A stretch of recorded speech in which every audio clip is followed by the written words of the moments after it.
ओमराजे यांची एका तासापासून बैठक सुरू आहे। गोवर्धनवाडीतल्या निवासस्थानी बैठक सुरू आहे। सुरुवातीला प्रमुख पदाधिकाऱ्यांसोबत त्यांनी चर्चा केलेली आहे।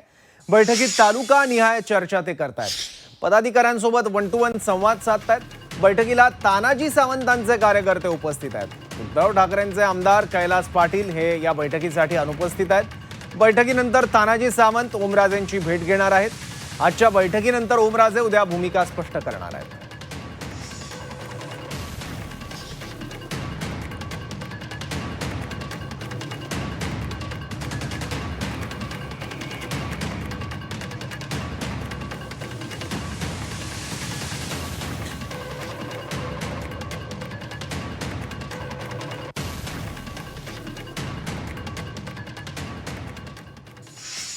घराच्या समोरच मी आहे। तुम्ही या ठिकाणी पाहताय की आता ओमराजे जे आहेत ते आपल्या मोजक्या सहकाऱ्यांसोबत या ठिकाणी त्यांच्या घरामध्ये चर्चा सुरू आहे।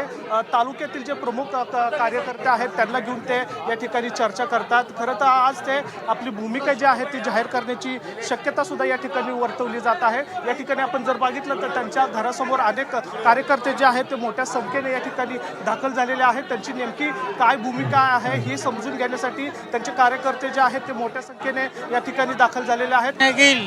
तो निर्णय सर्व शिवसैनिकाला मान्य असेल। दादा आताच पुण्याहून आलेत, त्यांचा जो निर्णय आहे तो सर्व शिवसैनिकाला मान्य आहे। गेली 5 वर्ष आणि तसंच आमचं प्रेम दादांवर 20 वर्ष झालं आहे।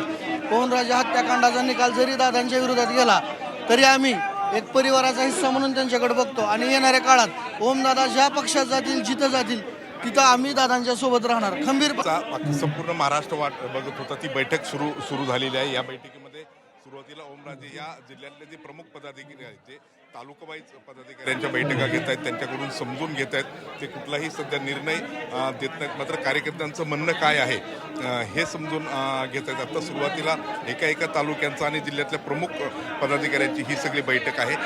मुख्य एक बैठक संपली असं म्हणायला हरकत नाही आणि या बैठकीनंतर ओमराजे इथल्या सार्वत्रिक सर्व कार्यकर्ते आणि नागरिकांशी संवाद साधणार आहेत आणि त्यानंतर ते आजच कुठेतरी आपला निर्णय जाहीर करतील अशी शक्यता आहे।